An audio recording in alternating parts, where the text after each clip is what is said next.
Olá, bom dia. Jesus é o Senhor. Vamos à nossa leitura bíblica desse dia 13 de maio, em 1 Samuel, capítulo 14, Salmo 109, Provérbios 15, 5 a 7, João 7, 25 a 53, e a música é Nobre e Eterna Causa. E começaremos em nome do Senhor Jesus, hoje, precisamente aqui com João, capítulo 7, a partir do versículo 25 até o versículo 53. E vamos lá. Senhor Jesus, alguns de Jerusalém diziam: não é este o homem que estão querendo matar? Eis que ele fala abertamente e ninguém lhe diz nada. Será que as autoridades reconhecem de fato que este é o Cristo? Mas nós sabemos de onde este homem vem. Quando, porém, o Cristo vier, ninguém saberá de onde ele é. Enquanto ensinava no templo, Jesus disse em voz alta: vocês não somente me conhecem, mas também sabem de onde eu sou.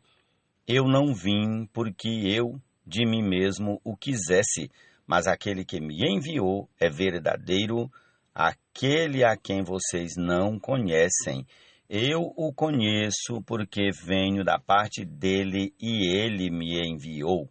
Então quiseram prendê-lo, mas ninguém lhe pôs as mãos, porque a sua hora ainda não havia chegado. Porém, muitos dentre a multidão creram nele e diziam: quando o Cristo vier, será que vai fazer maiores sinais do que este homem tem feito? Os fariseus, ouvindo a multidão murmurar essas coisas a respeito de Jesus, juntamente com os principais sacerdotes, enviaram guardas para o prender. Jesus disse: ainda por um pouco de tempo estou com vocês e depois irei para junto daquele que me enviou. Vocês irão me procurar, mas não me acharão. Vocês também não podem ir para onde eu estou. Então os judeus disseram uns aos outros: para onde ele irá que não o possamos achar? Será que pretende ir para a diáspora entre os gregos, a fim de ensinar os gregos? Que significa isso?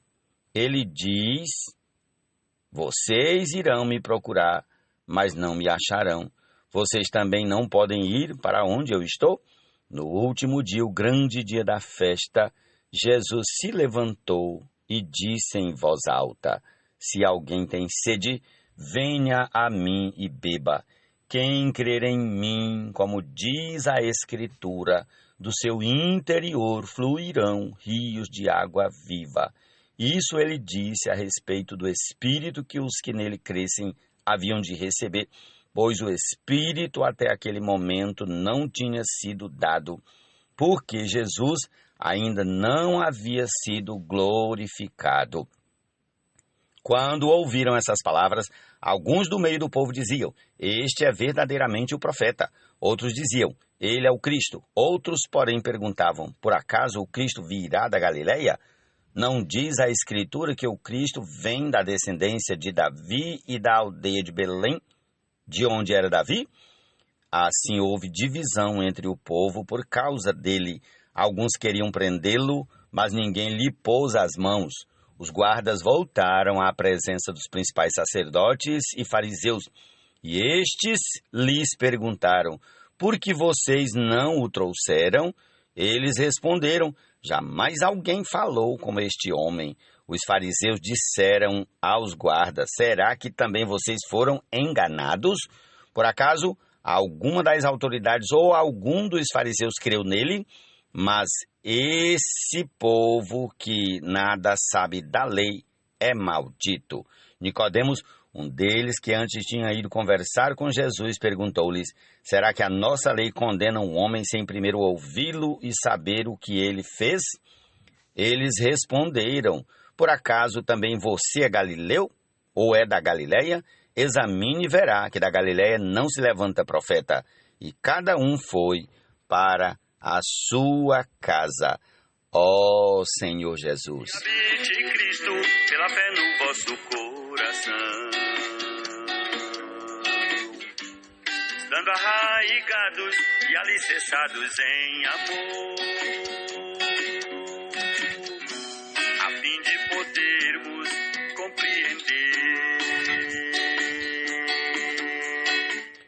O insensato despreza a instrução de seu pai, mas o que aceita a repreensão consegue a prudência. Na casa do justo há grande tesouro, mas no lucro dos ímpios há infelicidade. As palavras dos sábios difundem o conhecimento, mas o coração dos insensatos não procede assim. Provérbios 15, versículos 5, 6 e 7. Jesus é o Senhor, amém?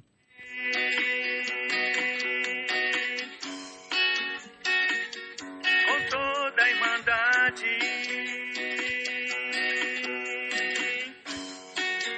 com toda a irmandade. Vamos agora a 1 Samuel, capítulo 14, em nome de Jesus. Um dia Jonatas, filho de Saul, disse ao seu jovem escudeiro: venha, vamos até a guarnição dos filisteus que está do outro lado. Porém ele não contou isso a seu pai. Saul se encontrava na extremidade de Gibeá, debaixo da romanceira em Migron. E o povo que estava com ele eram cerca de 600 homens. Aías, filho de Aitube, irmão de Icabô, filho de Finéias, filho de Eli, sacerdote do Senhor em Siló, trazia a estola sacerdotal. O povo não sabia que Jonatas tinha ido. Entre os desfiladeiros pelos quais Jonatas procurava passar à guarnição dos filisteus, havia um penhasco íngreme de um lado e outro penhasco íngreme do outro lado. Um se chamava Bozés, o outro Senê. Um deles se erguia ao norte, diante de Micmas, o outro ao sul, diante de Geba. Jonatas disse ao seu escudeiro: venha, vamos até a guarnição desses incircuncisos. Talvez o Senhor nos ajude, porque nada pode impedir o Senhor de livrar, seja com muitos ou com poucos. Então o escudeiro disse: faça tudo o que estiver em seu coração. Eu estou com você e farei o que você decidir. Jonatas respondeu: então vamos atravessar na direção daqueles homens e deixar que eles nos vejam. Se nos disserem assim: fiquem parados até que cheguemos perto de vocês, então ficaremos onde estamos e não subiremos a eles. Porém, se disserem: subam até aqui, então subiremos, pois o Senhor os entregou em nossas mãos. Isto nos servirá de sinal. Quando os dois se deixaram ver pela guarnição dos filisteus, estes disseram: eis que os hebreus estão saindo dos buracos onde estavam escondidos. Os homens da guarnição disseram a Jonatas e ao seu escudeiro: subam até aqui e nós daremos uma lição em vocês. Então Jonatas disse ao escudeiro: venha atrás de mim, porque o Senhor os entregou nas mãos de Israel. Então Jonatas subiu engatinhando e o seu escudeiro foi atrás. Os filisteus caíram diante de Jonatas e o seu escudeiro os matava atrás dele. Neste primeiro ataque, Jonatas e o seu escudeiro mataram perto de 20 homens numa pequena área de terra. Houve grande espanto no arraial, no campo e entre todo o povo. Também a guarnição e os saqueadores tremeram e até a terra tremeu. Foi um terror causado por Deus. Em Gibeá de Benjamim, as sentinelas de Saul olharam, e eis que a multidão dos filisteus se dispersava, correndo uns para cá, outros para lá. Então Saul disse ao povo que estava com ele: contem os soldados e vejam quem é que saiu do acampamento. Contaram, e eis que nem Jonatas nem o seu escudeiro estavam ali. Saul disse a Aías: traga aqui a arca de Deus. Isso porque naquele dia ela estava com os filhos de Israel. Enquanto Saul falava ao sacerdote, o alvoroço que havia no arraial dos filisteus aumentava cada vez mais. Então Saul disse ao sacerdote: desista de trazer a arca. Saul e todo o povo que estava com ele se reuniram e foram à batalha. E eis que a espada de um era contra o outro, e houve grande tumulto. Também os hebreus que anteriormente haviam estado com os filisteus e que tinham ido com eles ao arraial, também estes se juntaram com os israelitas que estavam com Saul e Jonatas. Quando todos os homens de Israel que estavam escondidos na região montanhosa de Efraim ouviram que os filisteus estavam fugindo, também eles entraram na batalha e os perseguiram. Assim o Senhor livrou Israel naquele dia, e a batalha passou além de Bet-Aven. Naquele dia os homens de Israel estavam angustiados, porque Saul havia levado o povo a fazer um juramento, dizendo: maldito o homem que comer algo antes de anoitecer, antes de eu me vingar dos meus inimigos. Por isso todo o povo se absteve de comer naquele dia. Todo o povo chegou a um bosque onde havia mel no chão. Quando o povo entrou no bosque, eis que o mel estava escorrendo, mas ninguém provou do mel, porque o povo estava com medo do juramento. Jonatas, porém, não sabia que o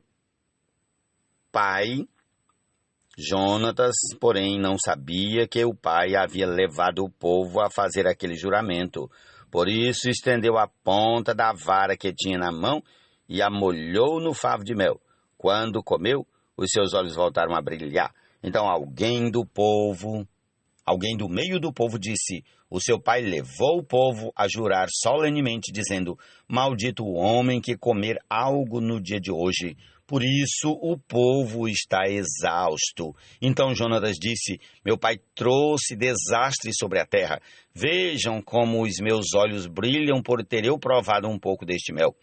Teria sido muito melhor se hoje o povo tivesse comido livremente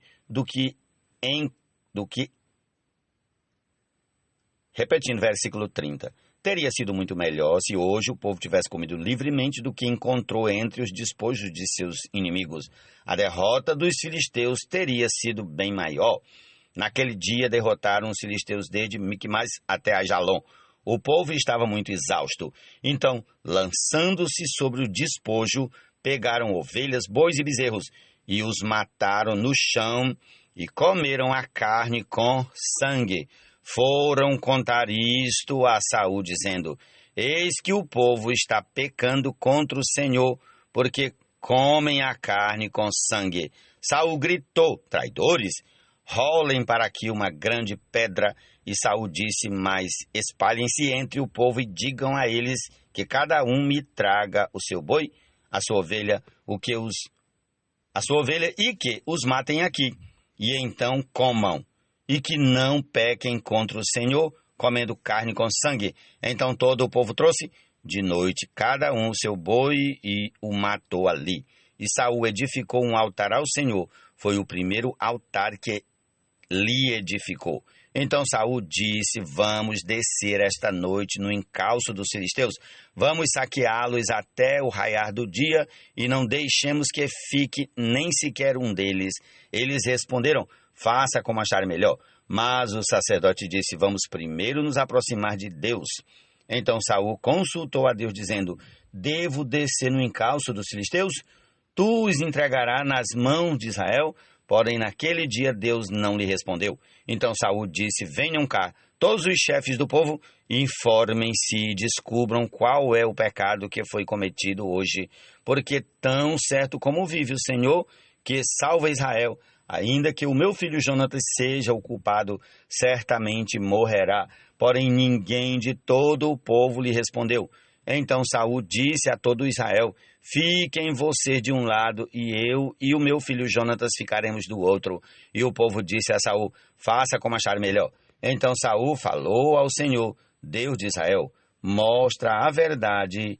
Então Jonatas e Saul foram indicados por sorteio, e o povo saiu livre. Então Saul disse: lancem a sorte entre mim e Jonatas, meu filho. E Jonatas foi indicado. Então Saul disse a Jonatas: diga-me o que foi que você fez. E Jonatas respondeu: eu apenas provei um pouco de mel com a ponta da vara que tinha na mão. Eis-me aqui, estou pronto para morrer. Então Saul disse: que Deus me castigue se você não for morto, Jonatas. Porém o povo disse a Saul: como é que Jonatas pode ser morto? Ele que efetuou tamanha salvação em Israel? Nada disso. Tão certo como vive o Senhor, nenhum de seus cabelos cairá no chão, pois foi com a ajuda de Deus que ele fez isso hoje. Assim o povo salvou Jonatas para que não morresse. E Saul deixou de perseguir os filisteus e estes voltaram para a sua terra. Quando assumiu o reinado de Israel, Saul lutou contra todos os seus inimigos ao redor, contra Moabe, os filhos de Amon e Edom, contra os reis de Zobá e os filisteus, e para onde quer que se voltava era vitorioso. Lutou com coragem, derrotando os amalequitas e libertando Israel das mãos dos que o saqueavam. Os filhos de Saul eram Jonatas, Isvi e Malquizua. Os nomes de suas duas filhas eram Merabi, a mais velha, e Mical, a mais nova. A mulher de Saul se chamava Ainoã, filha de Aimaas. O nome do general do seu exército era Abner, filho de Ner, tio de Saul. Quis era pai de Saul e Ner, pai de Abner, era filho de Abiel. Durante todo o reinado de Saul, houve forte guerra contra os filisteus. Por isso, sempre que via um homem forte e valente, Saul o agregava a si. Louvado seja o Senhor, essa é a nossa porção da palavra de Deus para esse dia. E vamos aí à conclusão. Ó Senhor Jesus.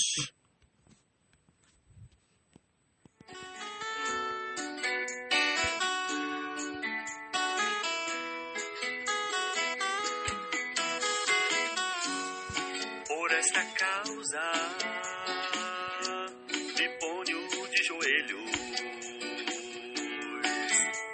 diante do Pai, de quem toma o nome toda a família,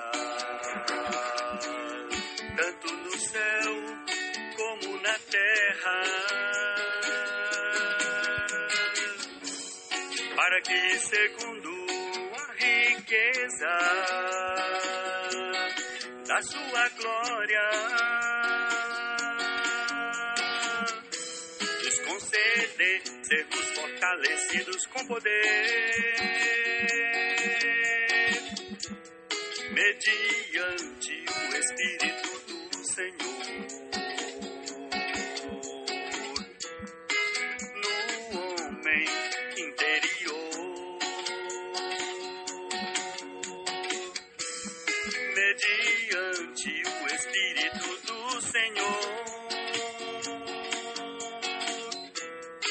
no homem interior.